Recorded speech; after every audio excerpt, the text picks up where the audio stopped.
अभी थोड़े दिन पहले की बात है जब भारतीय फुटबॉल का ऑफिशियल यूट्यूब चैनल हैक हो गया था। लेकिन क्या आपको इसके बारे में पता चला? I don't think so. लेकिन इसमें आपकी कोई गलती नहीं है। ना ना ना ना ना, भारत के ज्यादातर लोगों तक ये न्यूज नहीं पहुंच पाई क्योंकि इसे मीडिया में उतना कवर ही नहीं किया गया। और सिर्फ ये न्यूज ही क्यों, भारतीय फुटबॉल से रिलेटेड बहुत ही कम चीजें हैं ऐसी जिस पर कोई लोग डिस्कशन करते हैं। तो आखिर भारत में फुटबॉल की इतनी दुर्दशा हुई कैसे? क्या भारत में फुटबॉल पॉपुलर नहीं है? क्या यहाँ पे फुटबॉल फैन नहीं है? कोई देखता नहीं है फुटबॉल? अभी देखो, कुछ दिन पहले आपको याद होगा कतर वर्ल्ड कप हुआ था। तब तो भैया सोशल मीडिया पे भारतीय फुटबॉल प्रेमियों का प्रेम खूब उमड़ उमड़ के बाहर आ रहा था। और अगर आप रिपोर्ट्स को देखो, सऊदी अरेबिया के बाद फिजिकली जो लोग वर्ल्ड कप कतार में देखने गए थे उसमें सेकंड नंबर पे भारत का नाम आता है। तो देश में फुटबॉल का इतना ज्यादा क्रेज है, फिर भी हमारे नेशनल टीम के कैप्टन को अलग से वीडियो बना के ये क्यों रिक्वेस्ट करना पड़ता है कि भैया मेरा 100th मैच होने वाला है, आप लोग देखने आ जाना। To everyone who is not a football fan, please come and watch us. We'll try our best to make your time worth. इस पे जरा ना बात करते हैं, क्योंकि पहली बात तो ये टॉपिक इंपॉर्टेंट है and it needs more discussion. और दूसरी बात ये है कि हमेशा से भारत के अंदर फुटबॉल को लेके ऐसी सिचुएशन थी नहीं। देयर वाज अ टाइम जब फुटबॉल में भी हम गोल्डन पीरियड देख रहे थे। तो शुरुआत से भारत में फुटबॉल के गोल्डन पीरियड से लेके फीफा द्वारा हमारे AIFF को बैन करने की कहानी तक आज आपको सुनाता हूं इसी वीडियो में। तो एंड तक देखना और इसे शेयर जरूर करना। Indian football suffered a huge embarrassment today. FIFA has suspended the All India Football Federation. FIFA ने भारत को दिया बड़ा झटका। फीफा ने भारतीय फुटबॉल संस्था को सस्पेंड कर दिया है। Today I'm requesting you, all of you, please come and support us, encourage us, watch us, abuse us, criticize us, but please get involved. This is a very, very important time and juncture in Indian football, and football in India needs you guys.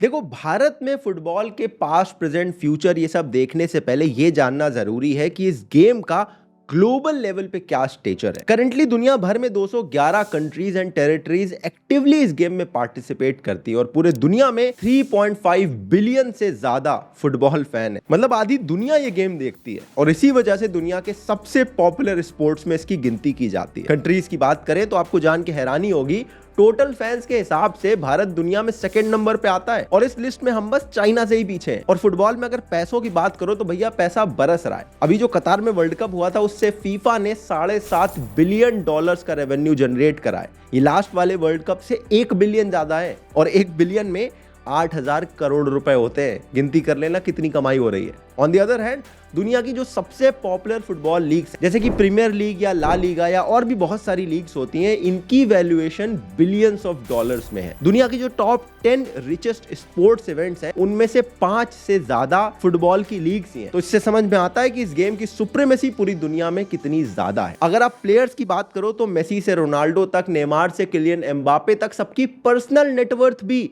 hundreds of millions of dollars में आती है। तो अब आप सोच रहे होंगे कि इतने सारे ग्लैमर के बीच में भारत कहां स्टैंड करता है। हमारी रैंकिंग 106 आती है आउट ऑफ 211। लेकिन क्या आपको पता है सिचुएशन हमेशा से इतनी बुरी नहीं थी। देखो, भारत में अगर आप फुटबॉल की बात करें तो ये स्पोर्ट्स अर्ली 19th सेंचुरी में ब्रिटिशर्स के साथ यहां पर आया था। लेकिन तब तक मेनली इसे एक रिक्रिएशनल या एंटरटेनमेंट की एक्टिविटी की तरह से देखा जाता था। कॉम्पिटिटिव स्पोर्ट्स की तरह नहीं खेलते थे ये लोग। और उस टाइम पे गेम आज के फुटबॉल से बहुत डिफरेंट हुआ करता था और इसका सबूत हमें मिलता है निर्मल नाथ जी की किताब the history of Indian football में। यहाँ पर निर्मल नाथ जी बताते हैं कि भारत में पहला फुटबॉल मैच 1802 में बॉम्बे में खेला गया था, आइलैंड 11 और मिलिट्री 11 के बीच में, और ये मैच सिर्फ 30 मिनट का था। अच्छा, भारत में यहाँ से फुटबॉल तो शुरू हो गया लेकिन भारतीयों का पार्टिसिपेशन होने में अभी भी 70 साल थे, क्योंकि अर्ली स्टेजेस में तो सिर्फ अंग्रेज खेला करते थे। फिर आया 1870 जब पहली बार भारत में फुटबॉल क्लब्स को स्टैब्लिश किया जाने लगा। Sharda club, Calcutta club, Dalhousie athletic club और भी बहुत सारे क्लब्स। इन सारे क्लब्स के जो मेंबर थे वो प्रीडोमिनेंटली ब्रिटिशर्स ही थे। और फिर काम शुरू होता है भारत के अंदर फुटबॉल के ग्राउंड वर्क को तैयार करने का। पिक्चर में आते हैं एक इंसान जो भारत के लिए इस पूरे खेल को बदलने वाले थे। The father of Indian football, Nagendra Prasad Saurabh Adhikari. 1877 में सिर्फ 8 साल की एज में ये भाई साहब अपने स्कूल के ग्राउंड में अपने दोस्तों को ये खेल सिखाना शुरू कर देते हैं और यहाँ पे पास में एक प्रेसिडेंसी कॉलेज है, वहाँ के एक प्रोफेसर थे G.A. स्टैक, जो इनके कोच बन जाते हैं। और इसके बाद धीरे धीरे भारत में फुटबॉल की ग्रोथ होनी शुरू हो जाती है। हावड़ा स्पोर्टिंग और वेलिंगटन क्लब जैसे और भी क्लब्स एस्टैब्लिश किए जाते हैं। जैसे 1887 में सौरभाधिकारी क्लब बनाया जाता है और 1889 में बनता है मोहन बागान क्लब, जो आगे जाकर एक लेजेंडरी क्लब बन जाता है। इनफैक्ट आज के टाइम पे भी आप देखो, भारत के अंदर दी ओल्डेस्ट रनिंग फुटबॉल क्लब इसको ही माना जाता है। इसके बाद भारत की फुटबॉल में होते हैं दो मैजिकल मोमेंट जो इस गेम को आग की तरह पूरे देश में फैला देते हैं। पहला मोमेंट आता है 1892 में, जब सौरभाधिकारी क्लब को ट्रेड्स कप खेलने बुलाया जाता है। ये एक ब्रिटिशर्स का टूर्नामेंट था और उसमें हम जीत जाते हैं। अब ये भारत की फुटबॉल हिस्ट्री का इतना बड़ा ग्राउंड ब्रेकिंग मोमेंट इसलिए था क्योंकि उस टाइम पूरे देश में आजादी की लहर चल चुकी थी और ये गेम जीतना हमारे लिए एक एंटी इंपीरियलिज्म का सिंबल बन गया कि भैया हमने अंग्रेजों को उनके ही कप में हरा दिया है। और इसके बाद भारत में फुटबॉल का क्रेज और बढ़ने लगा। अब हमें किसी चीज की सबसे ज्यादा जरूरत थी तो वो था एक ऑल इंडिया लेवल का टूर्नामेंट और सौरभाधिकारी जी इसी चीज को सेटअप करने में लगे थे। पर दिक्कत थी कि उस टाइम भारत में कोई फुटबॉल की गवर्निंग बॉडी नहीं थी और इसीलिए 1893 में इंडियन फुटबॉल एसोसिएशन को सेटअप किया गया। इसके सेटअप होने के बाद ये गेम पूरे देश में आग की तरह फैलने लगा। 1899 में सदर्न भारत का पहला फुटबॉल क्लब केरला में सेटअप किया गया, जिसे आरबी फर्गुसन क्लब कहा गया। और 1905 में बॉयज सोशल क्लब सेटअप किया गया गोवा के अंदर। लेकिन बेड़ा गर्क हो इन ब्रिटिशर्स का, उस टाइम पर भी यही लोग भारत के अंदर फुटबॉल के गेम को डोमिनेट कर रहे थे। लेकिन बाय दिस टाइम भारत ने फुटबॉल में काफी डेवलपमेंट कर लिया। फाइनली 1911 में वो मजा आया जब भारत के फैंस ने बोला मजा आया, क्योंकि ये दूसरा ग्राउंड ब्रेकिंग मोमेंट था। इस साल ईस्ट यॉर्कशायर रेजिमेंट को IFA शील्ड टूर्नामेंट में मोहन बागान ने 2-1 से हरा दिया था।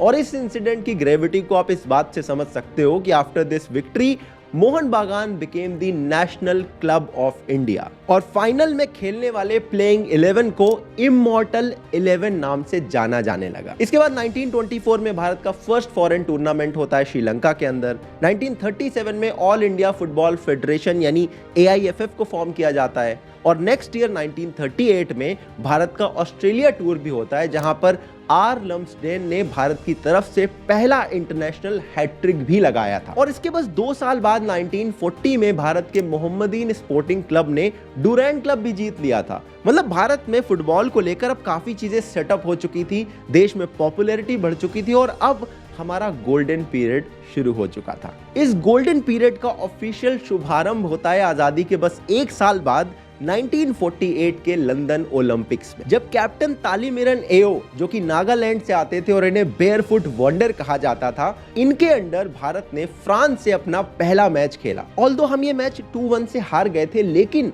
इनका ओवरऑल परफॉर्मेंस इतना ज्यादा अच्छा था कि भारत की पूरी टीम को बकिंघम पैलेस में प्रॉपरली डिनर के लिए इनवाइट किया जाता है। एंड सेम ईयर हमें फीफा का अफिलिएशन भी मिल गया था। इसके बाद 1950 में एक बड़ा मोमेंट आया जब फीफा ने भारत को वर्ल्ड कप में इनवाइट किया, लेकिन AIFF ने पार्टिसिपेट करने से मना कर दिया। इसका एग्जैक्ट रीजन क्लियर नहीं है, बट काफी थ्योरीज है। जैसे प्रॉब्ली AIFF के पास सफिशिएंट फंड्स नहीं थे, या बेयर फुटेड खेलना अलाउड नहीं था, प्रैक्टिस के लिए इनफ टाइम नहीं मिला था, या फिर टीम सिलेक्शन पर कुछ डिसएग्रीमेंट थे। प्रोबेबली AIFF ने उस टाइम पर ना ओलंपिक्स को वर्ल्ड कप से ज्यादा प्रायोरिटी दी होगी और इसीलिए फीफा की रिक्वेस्ट को इग्नोर कर दिया। इसके नेक्स्ट ईयर 1951 में भारत ने होस्ट किया एशियन गेम और यहां पर हमने कैप्टन सैलन मन्ना के अंडर फिर से एक गोल्ड मेडल जीता। फिर आया 1956 का मेलबर्न ओलंपिक, यहां पर भी हमने 4th पोजीशन में फिनिश करा और इसके बाद से हमें एशिया का पावर हाउस और इनफैक्ट एशिया का ब्राजील जैसे टैग दिए जाने लगे। इसके बाद 1962 के एशियन गेम में हमने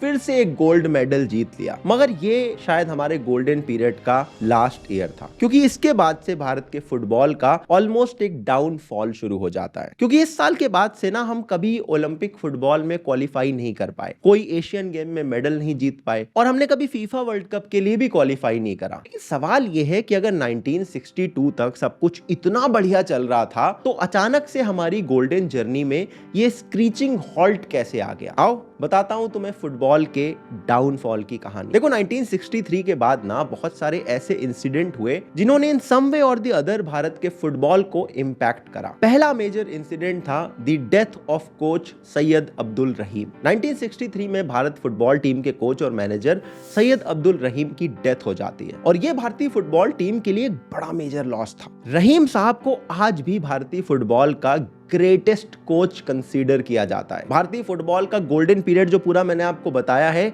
ये सारा का सारा रहीम साहब के टेन्योर में ही हो रहा था और इनकी डेथ हमारे लिए एक मेजर लॉस बनी। दूसरा बड़ा चेंज हुआ retirement of many big players. 1963 के अगले कुछ सालों में भारतीय फुटबॉल के बहुत सारे लेजेंड्स जैसे नेविल डिसूजा, सुबीमल चुन्नी गोस्वामी, जर्नैल सिंह ढिल्लों, पीके बनर्जी, पीटर थंगराजन, शैलेंद्र नाथ मन्ना, इन सब ने रिटायरमेंट ले लिया। ये वही प्लेयर्स थे जिन्होंने भारतीय फुटबॉल को एक नई हाइट तक पहुंचाया था। अब किसी भी गेम में बड़े बड़े लेजेंड्स का रिटायरमेंट होना बहुत आम बात है, लेकिन अगर देश के अंदर एक सिस्टम सेटअप हो जाए जहां पर वो नए प्लेयर्स की स्काउटिंग करते रहे, जैसे क्रिकेट में होता है, आईपीएल से कितने नए प्लेयर्स आते रहते हैं, तो प्रॉब्लम नहीं होती। लेकिन वो सिस्टम्स भारत के अंदर फुटबॉल को लेकर सेटअप नहीं हो पाए थे, इसलिए जब लेजेंड्स गए तो हमारी परफॉर्मेंस में एक विजिबल डाउनफॉल दिखाई देने लगा और जो रही सही कसर थी वो 1983 के क्रिकेट वर्ल्ड कप ने पूरी कर दी। मैंने आपको हॉकी वाले एपिसोड में बताया होगा, अगर आपको याद है, कि कैसे 1983 के वर्ल्ड कप से पहले 75 में हॉकी का वर्ल्ड कप आया था, लेकिन क्रिकेट की पॉपुलैरिटी देश में इतनी बढ़ती चली गई कि वो हॉकी को भी खा गया और फुटबॉल को भी। जब हमने 1983 में क्रिकेट वर्ल्ड कप जीत लिया तो पूरे देश की जनता का इंटरेस्ट, स्पॉन्सरशिप का रेवेन्यू, गवर्नमेंट का सारा फोकस क्रिकेट को चला गया और कहीं ना कहीं हॉकी एंड फुटबॉल जैसे बाकी स्पोर्ट्स एक बैक बर्नर पे शिफ्ट हो गए। अगला बड़ा रीजन यहां पर दिखाई देता है पॉलिटिक्स। इंटरनल पॉलिटिक्स ने भी भारतीय फुटबॉल के डाउनफॉल में एक बड़ा रोल प्ले करा है। आज के टाइम तक अगर आप देखोगे, बड़े बड़े जो फुटबॉल के लेजेंड्स रहे हैं वो भारत के अंदर फुटबॉल के मैनेजमेंट से ज्यादा खुश नहीं दिखाई देते। अभी लास्ट ईयर की बात है, फीफा ने AIFF को बैन कर दिया था कुछ दिनों के लिए। हुआ यह था कि 12 साल से AIFF के जो करंट प्रेसिडेंट थे वो अपने पद पे बने हुए थे, इलेक्शन नहीं करवा रहे थे। सुप्रीम कोर्ट ने इंटरवीन करा तो फीफा ने आके कह दिया कि कोई एक्सटर्नल बॉडी इंटरवीन करे ये हम एक्सेप्ट नहीं करेंगे। और इंटरनली चीजें अच्छी चल नहीं रही थी, इलेक्शन हो नहीं रहे थे, तो कहीं ना कहीं इस गेम के जो मैनेजमेंट वाले लोग थे उनकी एनर्जी गेम पर फोकस करने से ज्यादा इस तरह की पॉलिटिक्स पे शिफ्ट होती चली गई और हम यहां पर पीछे होते चले गए। अगला बड़ा रीजन है लैक ऑफ फंड्स। भारतीय फुटबॉल का एडमिनिस्ट्रेशन हमेशा लैक ऑफ फंड से जूझता रहता है। इनफैक्ट लास्ट ईयर ही फुटबॉल के लिए एलोकेटेड फंड्स को 50% से डिक्रीज कर दिया गया था और इन लैक ऑफ फंड्स की वजह से देश में कभी भी फुटबॉल को लेकर एक प्रॉपर स्ट्रक्चर नहीं डेवलप हो पाया जिसके थ्रू हम नए प्लेयर्स की स्काउटिंग करें, उन्हें एक प्रैक्टिस के लिए अच्छा ग्राउंड प्रोवाइड करें, और इसी की वजह से कहीं ना कहीं हम पीछे होते चले गए। लेकिन रिसेंट ईयर्स में अगर आप देखो फुटबॉल की सिचुएशन अच्छी होते हुए दिख रही है और करंट AIFF बॉडी ने एक विजन भी सामने रखा है। इस विजन का नाम है विजन 2047 और इस विजन में जो बातें कही गई है अगर हम वो अचीव कर लेते हैं तो भैया भारत के फुटबॉल में एक बार फिर से गोल्डन पीरियड आ सकता है। इस विजन में नेक्स्ट 24 इयर्स को 4-4 साल के 6 ग्रुप्स में डिवाइड किया गया है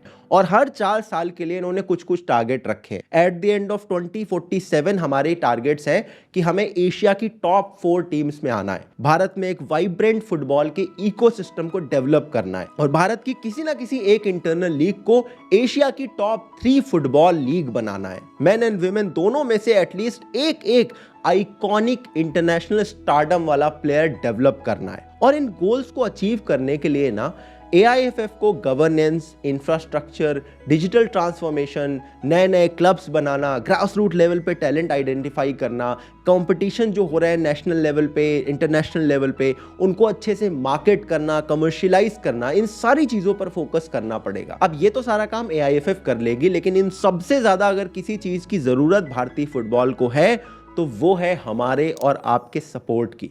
भारत में 3 करोड़ से ज्यादा लोग हैं यार जो यूरोपियन फुटबॉल देखते हैं, लेकिन अपने देश के मैचेस में ये लोग कहीं दिखाई नहीं देते और कहीं ना कहीं हमारे इसी एटीट्यूड की वजह से भारतीय फुटबॉल की मार्केटिंग और कमर्शियलाइजेशन में दिक्कत आ रही है। और मैं मानता हूं कि भैया अब समय आ गया है कि हम फुटबॉल में भी हमारी टीम को उतना ही सपोर्ट करें जितना क्रिकेट में करते हैं। और मैं ये होप करता हूं कि एक दिन भैया हमें भी फीफा वर्ल्ड कप के अंदर जनगण मन गाने का मौका मिलेगा। तो भारतीय फुटबॉल के राइज, फॉल और रीसर्जेंस को लेकर ये रहा हमारा वीडियो। ये वीडियो अपने एक सब्सक्राइबर भाई जय जुमनानी जी ने रिक्वेस्ट किया था। उन्होंने अपने थॉट्स और इनिशियल रिसर्च भी मुझे ईमेल करी। थैंक्स टू जय फॉर दिस सजेशन। आपको ये वीडियो कैसा लगा कमेंट में बताना। अगर और किसी टॉपिक पर वीडियो चाहते हो तो कमेंट कर दो, लाइक करो इस वीडियो को, शेयर करो दोस्तों के साथ and subscribe for more such videos add.